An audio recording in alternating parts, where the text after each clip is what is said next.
Film के starting scene में हम एक फैमिली को देख पाते हैं जिसमें माँ और बेटा होता है। वो दोनों किसी दूसरे शहर के लिए रवाना हो रहे थे क्योंकि जैक के मदर की इस शहर में ट्रांसफर हो रहा था। जैक यहाँ पर आकर कुछ ज्यादा खुश नहीं था क्योंकि वो पहले न्यूयॉर्क से अब वो नए घर में पहुंच चुके थे। जैक बाहर अपने गाड़ी से सामान निकालने लग जाता है कि तभी उसे एक नेबर दिखती है जो कि उसी के एज की एक लड़की थी। लड़की दिखने में काफी खूबसूरत थी। तभी वो जैक को अपने पास बुलाती है। यहाँ पर दोनों एक दूसरे को अपना नाम इंट्रोड्यूस करवाते हैं। पता चलता है कि इस लड़की का नाम हैना था। दोनों आपस में बात कर ही रहे थे कि तभी वहाँ पर हैना के डैड आ जाते हैं और वो जैक से कहने लग जाते हैं कि तुम हमारे घर किस लिए आए हो, आइंदा इधर वापस मत दिख जाना। उसकी ऐसी बात सुनकर जैक को अच्छा नहीं लगता। घर आकर जैक जब अपना सामान निकाल रहा होता है तो उसे अपने फादर की पिक्चर मिलती है। दरअसल जैक के फादर गुजर चुके हैं। अपने फादर की पिक्चर को देखते हुए जैक काफी उदास हो जाता है। अगले दिन हम देखते हैं कि जैक अपने मदर के साथ अपने कॉलेज जाता है। वहाँ पर उसे एक लड़के से मुलाकात होता है जो कि वो उसे बताता है कि फ्राइडे को कॉलेज में पार्टी है, तुम जरूर आना, हम मिलेंगे। यह कहकर वो यहाँ से चला जाता है। कॉलेज के बाद जब जैक वापस घर आता है तो उसे हैना दिखाई देती है। यहाँ पर हैना अपने डैड वाले बात पर जैक से माफी मांगती है। जैक भी कहता है कि कोई बात नहीं। हैना कहती है कि यहाँ पर तुम क्योंकि नए हो इसीलिए मैं तुम्हें एक बहुत ही खास जगह पर लेकर जाना चाहती हूँ। एक ऐसी जगह जो तुमने पहले कभी भी नहीं देखी होगी और तुम्हें वहाँ पर बहुत ही मजा आएगा। दोनों मिलकर कुछ समय के बाद एक अम्यूजमेंट पार्क में जाते हैं। यह जगह बहुत ही सालों से बंद पड़ा हुआ था। जैक को हैना के साथ बहुत अच्छा लग रहा था। यहाँ पर वो दोनों काफी बातें करते हैं। कुछ समय बिताने के बाद वो दोनों अपने घर आ जाते हैं। यहाँ पर जैक हैना से पूछता है कि क्या तुम इस वीक मेरे साथ कहीं घूमने के लिए चलोगी? तब हैना कहती है ठीक है, सोच कर जवाब दूंगी। तभी वहाँ पर हैना के डैड दोबारा से आ जाते हैं। फिर से जैक पर गुस्सा होते हुए उसे कहते हैं कि मैंने तुम्हें मना किया था ना, खबरदार, ये तुम्हारी लास्ट वार्निंग है। जैक वहाँ से चला जाता है और अपने घर जाकर पढ़ने लग जाता है कि तभी उसे हैना के घर से कुछ अजीब तरह से आवाजें आने लग जाती हैं। ऐसा लग रहा था कि हैना रो रही हो। हैना के डैड उससे कह रहे होते हैं कि अब तुम घर से बाहर नहीं जाओगी। तब हैना कहती है कि मैं नए दोस्त बनाना चाहती हूँ। उसके डैड उस पर और भी गुस्सा करते हुए चिल्लाने लग जाते हैं। कहते हैं कि नहीं, आवाजें उनकी बढ़ते जा रही थी। जैक को लगता है कि हैना के डैड उसे मार रहे हैं। वो पुलिस को कॉल करके बुला लेता है और जब पुलिस वहाँ पर आती है तब उसके फादर कहते हैं हैना तो 2 दिनों से घर पर है ही नहीं, वो अपनी मदर के साथ दूसरे शहर गई हुई है। तब जैक कहता है कि नहीं, मैंने अपनी आंखों से हैना को यहाँ पर देखा है और मैं उससे मिलकर आ रहा हूँ। पुलिस हैना के घर के अंदर तो जाती है लेकिन कहीं पर भी उसे हैना नहीं दिखाई दे रही थी। जैक की मदर हैना के फादर से माफी मांगती है लेकिन जैक अच्छे से जानता था कि उसने अपनी हैना को कहीं पर छुपा रखा है। जैक को समझ में नहीं आ रहा था कि वो हैना की मदद कैसे और किस तरह करे। उसने अपने उसी दोस्त के पास कॉल करता है जिसने कॉलेज में पार्टी के लिए इनवाइट किया हुआ था। वो लड़का जब उसके घर आता है तब जैक उसे बताता है कि एक आदमी ने अपनी बेटी को अपने ही घर में कैद करके रखा हुआ है। वो उस पर जुल्म कर रहा है और मैंने तुम्हें यहाँ पर इसलिए बुलाया ताकि तुम मेरी मदद में अपना हाथ बढ़ा सको। यहाँ पर वेट कर रहे होते हैं कि कब उन्हें चांस मिले और वो दोनों हैना के घर में घुस जाए कि तभी दोनों देखते हैं कि हैना के फादर अपनी गाड़ी लेकर कहीं चले जाते हैं और यहाँ पर अब उनके पास एक अच्छा मौका मिल चुका था। वो किसी तरह से हैना के घर के अंदर चले तो जाते हैं लेकिन हैरान कर देने वाली बात तो यह था कि उन्हें हैना कहीं पर भी दिखाई नहीं दे रही थी। इसीलिए जब हैना उन्हें कहीं पर भी नहीं मिलती तब वो दोनों बेसमेंट में जाते हैं जहाँ पर हैना के फादर ने ट्रैप लगा रखा था। वो वहाँ से बाहर आ जाते हैं कि तभी यहाँ इन्हें एक शेल्फ दिखाई दे पड़ती है जिसके अंदर बहुत सारे बुक्स पड़े हुए थे जो कि सारे के सारे बुक्स एक ही राइटर के लिखे गए थे। शेल्फ पर लॉक लगा हुआ था। यहाँ पर जैक का दोस्त बताता है कि ये राइटर सिर्फ हॉरर बुक्स लिखा करता था और पता नहीं कहाँ गायब हो गया कि तभी वहाँ पर हैना आ जाती है। वो दोनों बहुत ही बुरी तरह से डर जाते हैं। डर जाने की वजह से उनके हाथ से वो बुक नीचे गिर जाती है। उस बुक का लॉक टूट जाती है और वो खुल जाती है। उस बुक से बहुत ही खतरनाक तरीके से लाइट निकलने लग गई थी। देखते ही देखते उस बुक से एक व्हाइट कलर का गोरिल्ला बाहर आ जाता है जो कि उसी का कैरेक्टर था। वो अचानक से जैक के दोस्त पर अटैक कर देता है लेकिन जैक उसे बचा लेता है। फिर वो व्हाइट गोरिल्ला घर से बाहर निकल जाता है। उसके तबाही मचाने की वजह से घर के अंदर शेल्फ के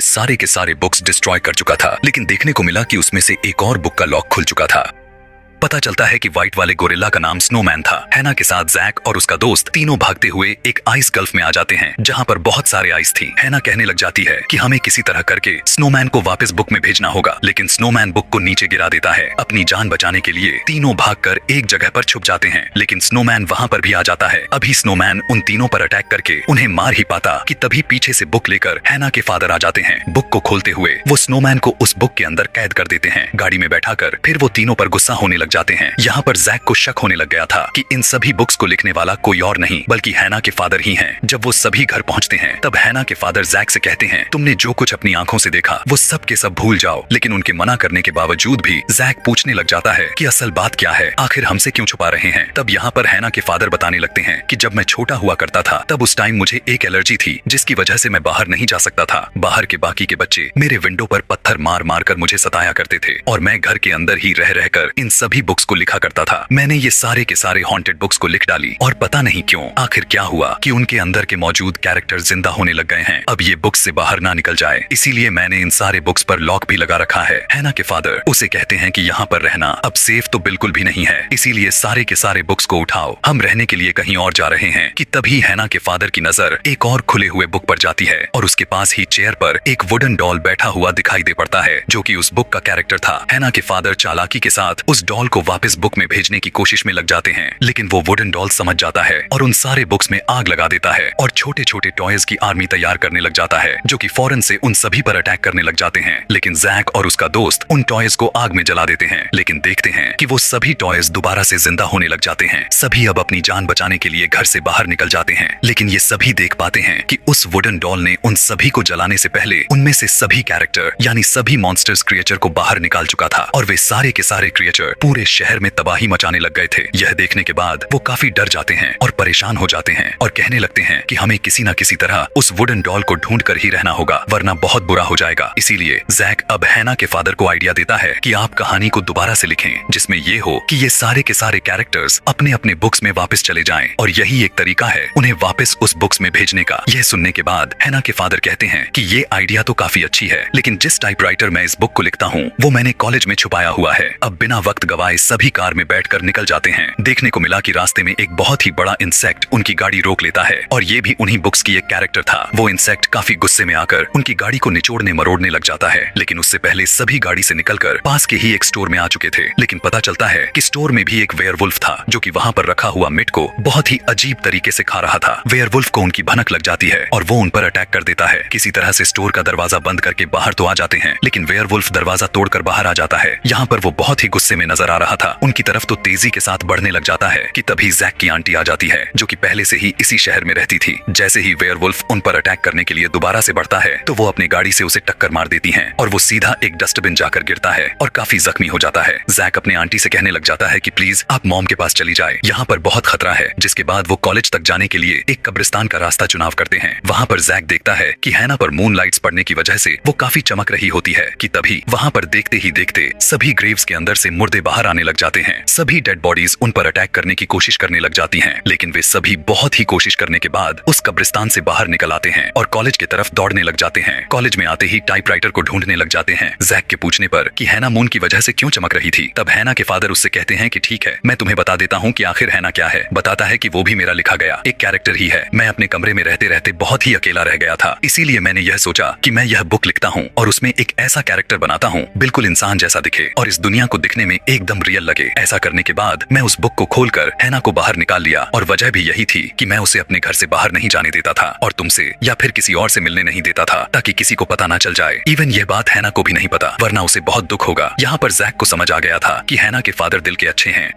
तभी वहाँ पर हैना आ जाती है और उन्हें बताती है कि टाइपराइटर मिल चुका है। तब हैना के फादर कहने लग जाते हैं कि तुम सभी कॉलेज के सारे दरवाजे को बंद कर लो ताकि कोई भी मॉन्स्टर या कोई भी इंसेक्ट्स यहाँ ना आ सके, क्योंकि मैं अकेले में बुक को लिखूंगा। तीनों मिलकर कॉलेज के पार्टी में जाते हैं जो हॉल में हो रही थी। वहाँ जाने के बाद जैक सबको बताता है कि आप अपना सुरक्षा खुद करें, क्योंकि यहाँ पर मॉन्स्टर आ चुके हैं। कोई भी दरवाजा ना खोले वरना वो कॉलेज के अंदर भी आ जाएंगे। लेकिन वहाँ पर तो वो बड़ा कीड़ा पहले से ही मौजूद था, हो सकता है कि वो इनका पीछा करते करते यहाँ पर आया हो। वहाँ पर मौजूद एक गार्ड पर अचानक से अटैक कर देता है। तब जैक उन सब से कहने लगता है कि इन मॉन्स्टर्स को वापस किताब में भेजने के लिए उनकी राइटर इसी कॉलेज के अंदर बुक लिख रहे हैं, तो हमें उनका ध्यान रखना है कि कोई भी मॉन्स्टर्स उनके रूम में ना चला जाए। अब सभी लोग मिलकर उस दरवाजे पर सामान को उठा उठा कर रखने लग जाते हैं। कॉलेज के बाहर हम देख पाते हैं कि वो वुडन डॉल यहाँ पर आ चुका था और वो सारे के सारे बुक्स को खोलकर उन सारे मॉन्स्टर्स कैरेक्टर्स को बाहर निकाल देता है और बुक्स को आग में जला देता है। यहाँ पर उसने अब अपनी पूरी एक आर्मी तैयार कर रखी थी जो कि इंसानों के खिलाफ धुआंधार फाइट करने वाला था। दूसरी तरफ हम देखते हैं कि हैना के फादर एक हॉल में बुक लिख रहे होते हैं, लेकिन तभी वहाँ पर वही वुडन डॉल आ जाता है। हैना के फादर उसे रोकने की कोशिश करने लग जाते हैं, लेकिन वुडन डॉल उनकी उंगली को कुचलते हुए इंजर्ड कर डालता है, जिससे वो टाइप करके लिख ना सके। कि तभी जैक और हैना भी आ चुके थे और उन्हें बचाते हुए वहाँ से बाहर निकल जाते हैं, जहाँ पर कॉलेज के और भी स्टूडेंट्स थे। उन लोगों ने अपने साथ टाइपराइटर भी उठा लिए थे। यह सब देखते हुए हैना के फादर परेशान हो जाते हैं कि अगर इस समस्या का समाधान नहीं किया गया तो ये मॉन्स्टर्स कभी भी वापस नहीं जाएंगे और ये दुनिया तबाह हो जाएगी। वो इन लोगों से कहने लग जाते हैं कि देखो वुडन डॉल सिर्फ मेरे पीछे पड़ी हुई है, तो अगर मैं बाहर जाता हूँ तो वो वुडन डॉल मेरे ही पीछे आएगी और उसी को फॉलो करते हुए बाकी के मॉन्स्टर्स भी, जिससे यह होगा कि यह जगह खाली हो जाएगी। जिसके बाद हम कोई प्लान बनाएंगे जिससे सारे के सारे मॉन्स्टर्स एक साथ ही मारे जाएं। आगे हम देखते हैं कि वुडन डॉल बाहर होती है, तभी वहीं पर एक स्कूल बस आ रही थी जो कि कॉलेज से बाहर निकलती है। वुडन डॉल को लगने लग जाता है कि उसके अंदर वही लोग हैं जो कि कॉलेज से भाग रहे हैं, इसीलिए वो सारे मॉन्स्टर्स को उस बस के पीछे लगा देता है। सारे मॉन्स्टर मिलकर उस बस को डिस्ट्रॉय कर देते हैं और जब सब मॉन्स्टर्स उस बस का दरवाजा खोलकर देखते हैं तो वहाँ पर हैना के फादर की जगह डम्मी रखा गया था। उसी बस में ट्रैप भी सेटअप कर दिया गया था। बस का दरवाजा खोलते ही वहाँ पर एक बॉम्ब एक्सप्लोड हो जाता है। धमाका इतना तेज था कि वहाँ मौजूद सारे के सारे मॉन्स्टर्स के चीथड़े उड़ जाते हैं। फिर दूसरे बस में हम देख पाते हैं कि जैक उसका दोस्त के साथ हैना और हैना के फादर जा रहे होते हैं। फौरन से वो लोग एम्यूजमेंट पार्क की तरफ निकल लेते हैं जहाँ पर पहले जैक और हैना जा चुके थे। वहाँ पर जैक टाइपराइटर पर वही राइट करने लग जाता है जो कि हैना के फादर बोले जा रहे थे, क्योंकि कुछ मॉन्स्टर्स अभी भी बचे हुए थे। वो धमाके में जलने की वजह से कुछ वक्त तो रुके तो जरूर थे, लेकिन हमेशा के लिए मारना बिना बुक के पॉसिबल ही नहीं था। वहाँ पर वो वुडन डॉल भी आ जाता है जो कि एक आखिरी बचे हुए बुक को खोल देता है और उसमें से बहुत ही खतरनाक मॉन्स्टर बाहर आ जाता है। वो इतना खतरनाक मॉन्स्टर था कि अगर कोई भी उसके पास आता वो उसे खाकर खत्म कर देता था। अब जैसा कि इनके पास ज्यादा समय नहीं बचा हुआ था, इसीलिए हैना के फादर जैक से कहने लग जाते हैं कि अब आगे की कहानी तुम खुद लिखो, क्योंकि तुम मुझे समझदार लगते हो। और खुद वो उस मॉन्स्टर को रोकने के लिए चले जाते हैं, लेकिन जैसे ही हैना के फादर उस मॉन्स्टर के सामने जाते ही हैं तो वो उन्हें अपने अंदर निगल जाता है। दूसरी तरफ जैक हैना के साथ उसके साथी को दिखाया गया जो कि उस बुक को कंप्लीट कर रहे होते हैं, लेकिन उन्हें ऐसा करते हुए वो वुडन डॉल देख लेता है। उन्हें रोकने के लिए सभी मॉन्स्टर्स को उनके पीछे लगा देता है। दरअसल वो तीनों एक बड़े झूले पर बैठकर टाइप कर रहे होते हैं, लेकिन उन सारे मॉन्स्टर्स के अटैक से झूला टूटकर नीचे गिर जाता है। लेकिन अच्छी बात तो यह था कि वो तीनों बच गए थे और यहाँ पर जैक भी उस बुक को कंप्लीट कर चुका था, लेकिन इस बारे में उन मॉन्स्टर्स को बिल्कुल भी नहीं पता था कि इतनी जल्दी बुक कोई कैसे लिख सकता था। लेकिन यहाँ पर तो जैक के इंटेलिजेंस की कमाल थी कि उसने उस बुक को कंप्लीट कर चुका था।